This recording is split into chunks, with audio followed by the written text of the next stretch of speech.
So we just finished talking about the Delta Blues, Travis, which really was where it all started, Yes. Yep. and now we're gonna carry on from where it branched out Yeah. and how it branched out. Yep. But I think there's one lady we should cover before we do that I think was a real big influence in the blues idiom, Bessie Smith. Yes. Yeah. Bessie Smith. There was a lot of women. I mean, it was almost a women's field. Yes. When it came into like that big city sound, Right. And it was almost like a jazzy type of a. It was a very jazzy style Yes. of blues. Yes. And there was a lot of women out there. Victoria Spivey was one of them. You had Ma Rainey. Yes. And just on and on and on. Right. They all had bands behind them. Right. And some of them were incredible guitar players Yes. as well. Yes. And that sound and style was went on to affect the Chicago blues style. Right. And it was kind of that Bluebird sound after a while before the Delta moved up to Chicago and Muddy Waters and Howlin' Wolf became Yes. the Kings. And I know Bessie Smith was a very successful blues singer for her time, or for any time. Exactly. I'd Yeah. love to be making a couple of $1,000s a week. And back then, that would be like making how much now? Tens of thousands, probably. Yeah, She yeah. was very, very successful. But unfortunately, I think she met her end in a car accident yeah. during the height of her career. Yeah. And Janis Joplin bought her a headstone before she died. Yeah, that's Isn't that amazing? The respect Yeah. that goes out to a lot of even though some of them died before their time. Yeah. The love and respect of a lot of rock stars back in the 60s and 70s. Certain camaraderie there, and Exactly. thread, yeah. Exactly. Well, I know Bessie Smith made really popular the song St. Louis Blues. It was a 12-bar blues. Yes. And I think 12-bar blues really became very well popularized as a result of her influence. Mm-hmm. So maybe we can just jam out on a 12-bar like Sure. St. Louis Blues. Yep. I'll just count it in and we'll Give it one, that feel. two. 1, 2, 3, 4.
All right. So, No rehearsal whatsoever. yeah. Yeah, that's I mean, definitely that stuff is where the whole jump blues thing Yes. and the whole that swinging blues type of that was before Count Basie and all those guys. T-Bone Walker really picked up on that whole jump blues thing Yeah, too, well, didn't that he? was all. Yeah, actually, it's I think him and Charlie Christian. Yes. They were boyhood chums. Right. And they were what was known as Gandy dancers, and they would dance. Yeah. That was their job, dancing while bands played and stuff. Yeah. So I Yeah. think there was probably a sharing of information down through the years, Yeah, and they were both yeah. devastating guitar players. Yes. T-Bone, of course, I don't know if he invented it, but he was so influenced by horns Right. that he wanted that fluid style. Right. And if he didn't invent it, he definitely popularized string bending. Yes.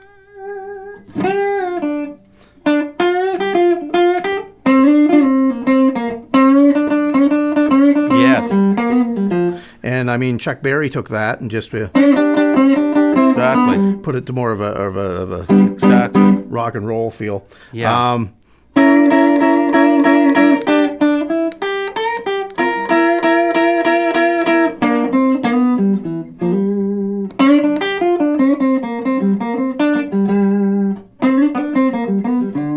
That type of a Yeah. that type of a thing. But much more than just his lead style was his whole style of how he had the band play. Yes. And the horn section would be doing, twirling their horns and spinning around. Right. And at the same time, showman, T-Bone would be doing the splits, playing the guitar behind Yeah. his head. Yeah. There's photos of that stuff, which is like crazy. Yes. But there's the influence of him in later life, really killing the guitar, just doing awesome stuff. Let's just do a sample tune by him, maybe T-Bone Shuffle. Exactly. And then maybe we'll explain how the Delta Blues migrated into the city, Chicago. Yeah. And how that whole thing That sounds great. gradually spread. Yeah. Now you had T-Bone, who was so influenced by the horn players. Yes. And I mean, he came up with some really great what's called heads, Right, for right. tunes, and they're horn parts. You can hear them Right. right in the guitar playing. Right. So we'll do some of that. Yeah, maybe we'll do T-Bone Shuffle. All right. A 1, a 2, a 1, 2, 3.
Good old T-Bone. T-Bone and Tiny Grimes and just a whole bunch of different guys. They were really coming alive with some really snappy guitar playing and rhythms and stuff. Now, Muddy Waters was a Delta guy. He was born and brought up right in the Yeah. yeah And he got kind of tired of the rural, yeah country, boring life, yeah. and he wanted to migrate to Chicago. That was where that was where stardom and money lay as far as he was concerned. He wanted to be a known person. So I think of the large part of the evolution of Chicago blues came from the Delta. Well, there was a big As a result migration. of Muddy Waters. And Exactly, Yeah. Howlin' Wolf and on and on and on. You had Little Walter that migrated up, and just everybody that became anybody. It kind of changed the sound, like we were talking about the Bluebird sound that Yeah. that had just that really real swing urban element going on, and kind of an uptown sound. And then you had Muddy Waters roll into town, Yeah. and he was playing what you'd call more of the music that a lot of people that had migrated, they were used to that old Delta sound. Right. And right. he would go and play it in the Yes. speakeasies and the clubs. Yes. But he would run into the problem where there was so many people in these places. They were such big rooms compared to the shotgun shacks and juke joints that he'd play in, Yes. that he had a problem with not being heard. Right. So he started working with electric guitars and pickups and plugging into systems and amplifiers and stuff. And that's where the electric guitar, the electric blues sound. You know, I remember when I was very young, I hadn't been playing guitar for too long, and a friend showed me this little lick from Mojo. Oh yeah. Yeah. Now, in all the years I've been playing, I can't count the times I've heard those kind of little things used in songs. Oh, for sure. Whether it's a Motown song or a country whatever. tune or whatever, It's yeah. such a common sound. Oh yeah. And I remember hearing that by Muddy Waters when I was very young. And I wasn't consciously into blues then, but it really struck a chord in me, and I always remembered that little Sure. lick. Oh, So yeah. let's jam out a little bit on Mojo, and Yeah, then we'll go on to... I might even throw some pedal steel licks Go in there ahead, because go I mean ahead. there's a lot of country music that's borrowed heavily from blues. Absolutely. That a lot of people Absolutely. aren't aware of. Yeah. And licks or even just rhythms and different things A like lot that. of country guitar players have very bluesy licks. So, yeah. What key do you want to do this in? Let's do it in A. Okay, I'll sounds just give good. it a little...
Mojo. Got my mojo working. That's it.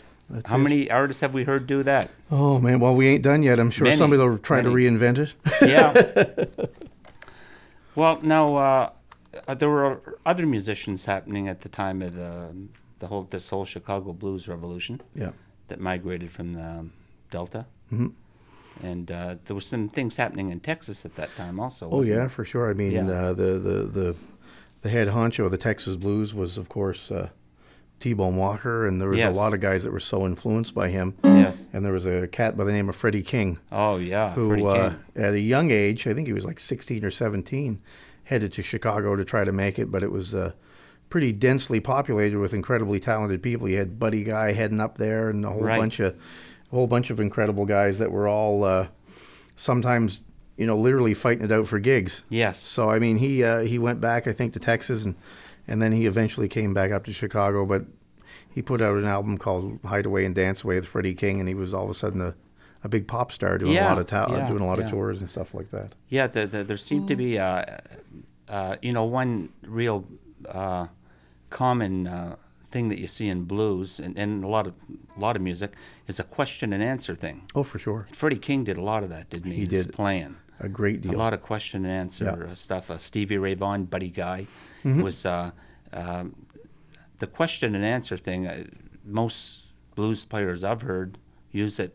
Oh, yeah. Many to a large degree, and some maybe not so much. But it's a very common. It was the basis of blues where, I mean, that was part of the influence. That's part of the fabric of blues.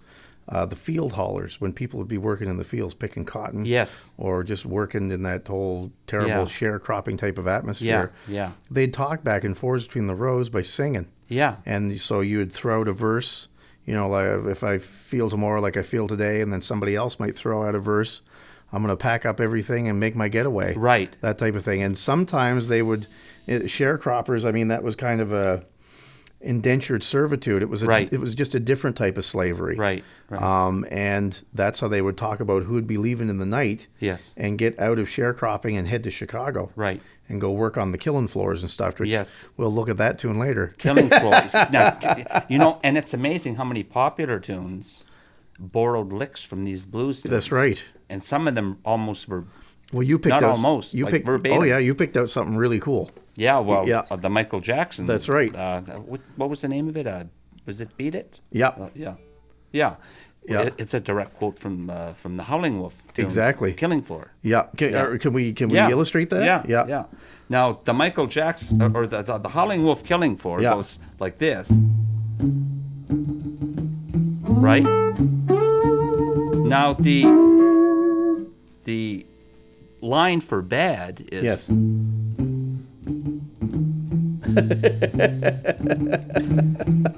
almost a direct. Exactly. Yeah. Exactly. Who would know that Michael Jackson was a big fan of Howlin' Wolf? Yeah.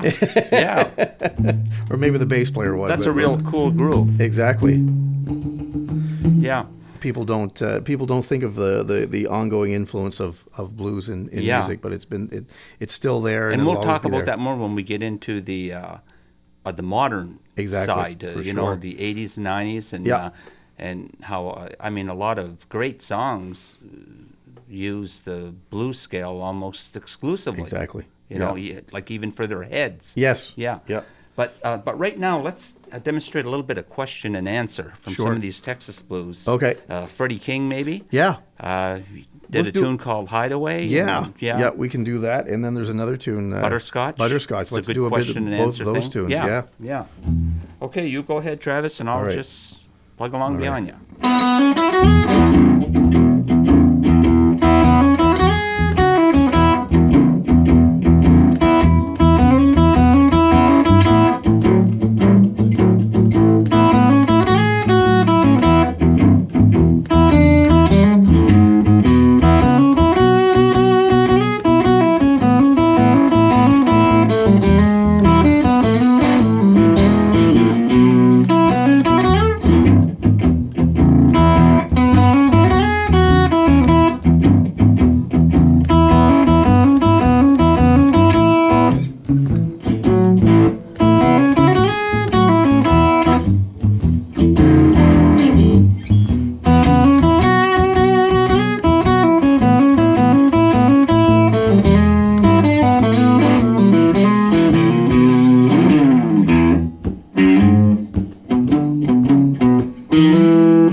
question there would be Yeah. this, would it not?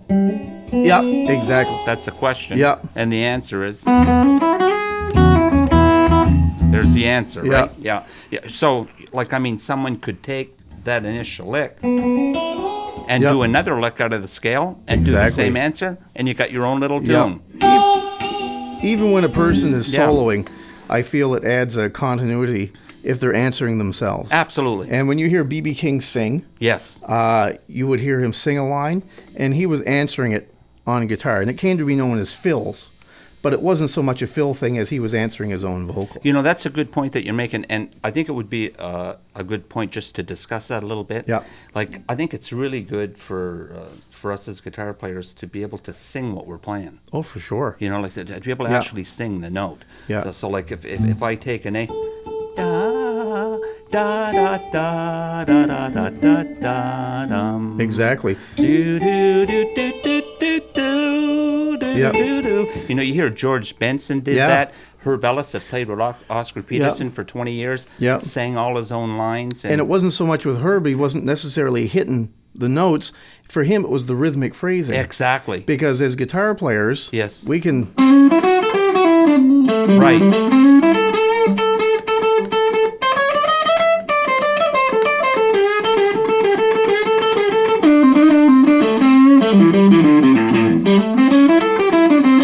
You can do that. Right. But where was the space? Exactly. You know, music. Exactly. I've heard Miles Davis said music is where you punctuate your silence. Right. And you need some space to be able to do that. Yeah. Exactly. You know, so your answer, there's got to be a conversation going Exactly. on. That's where the music is Yes. happening. So you can. It's very good to be able to hit your notes if you're doing that. But if not, you can just go. Right. You know, Herb Right. Ellis would do it, and there's some other players that you kind of hear some mumbling in the background. Exactly. It's right in line with what they're doing. Yeah. Yeah. It's yeah. because that's the thing with singers and saxophone players and people that a lot of musicality comes from. They're working with their breath. And Exactly. it becomes a human thing. Right. And when you lose that, it becomes more like being a typist. Yeah. Well, let's just do one more example of a question and answer by Freddie King, maybe Sure. Butterscotch. Yeah. And, And you got to take some solo. I hogged the yeah, last one. well, You're going hey, to get that's some of okay. this. Okay. So you ready? Yeah. All right. Okay. You go ahead. 1, 2. 1, 2, 3, 4.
All right. Super. Some Freddie King. Freddie King. And He really, I think Eric Clapton, I know, was heavily influenced by Freddie hugely, King. yeah. Yeah. He had a lot of respect He has for such him. nice phrasing. Hey? Oh yeah, he did. Yeah, it's very, it was deceptively lyrical, his, simple. Deceptively his simple. playing, yeah. You've really got to. That was the thing that Eric Clapton said about Freddie. He said he'd play stuff off the top of his head that sounded like he worked it out. Exactly. Yeah. Yes. So he had a real built-in street smarts. Exactly. About what works. Musical street Yeah, smarts about yeah. works. And I think that definitely came, that was part of his niche as being such a good songwriter. Yes. Because he was amazing, an amazing singer. Yes. Really, really great vocalist. Yes. But a big bulk of his career was from those instrumentals. Yes. So he just had a great sense of Yes. timing and melody. Yes. Real good musician. And maybe what we'll do, Travis, is look at one more artist for this section, Buddy Guy, No, buddy, yeah. and Yep. and maybe do one question and answer thing that he did, Sure. which Stevie Ray Vaughan did. Mary Exactly. Had a Little Lamb, Yeah, yeah, right? for sure. That's a real good Right, question right and in the answer main riff, thing. there's a lot of question and answer Yeah, going on yeah, there. yeah. But Buddy came up from, I think it was Louisiana, and he migrated and wasn't having too good of a time. And he didn't drink, and everybody was playing for booze at the time Yes. and winning bottles of this and bottles of that. And he hadn't eaten for 3 days. So Muddy Waters finally got word that there was this real crackerjack of a guitar player. Right. And by the time Muddy got to him, Buddy was ready to go home.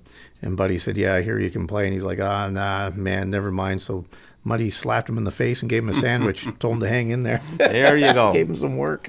Let's just do a little bit of Mary Had a Little Lamb, just Okay. to demonstrate one more question and answer thing. Sure. And you then want to count her maybe, off and give her? Okay, you ready? Yep. 1, 2, 1, 2, 3, 4.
There.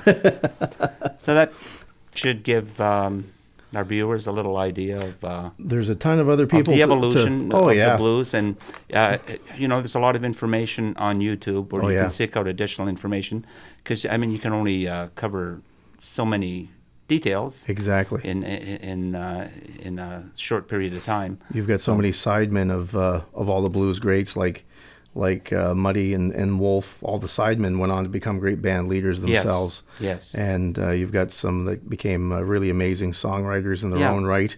And part of the joy of blues is getting into the whole history of it. Yes. And the rich storytelling that goes on, and Exactly. the legendary characteristics of all these Exactly. people and Yes. the life that they went through. Yes. Yeah, well, that's great. Maybe our next session we'll talk about modern blues. There we go. Yeah, We'll try some of that. awesome. All right.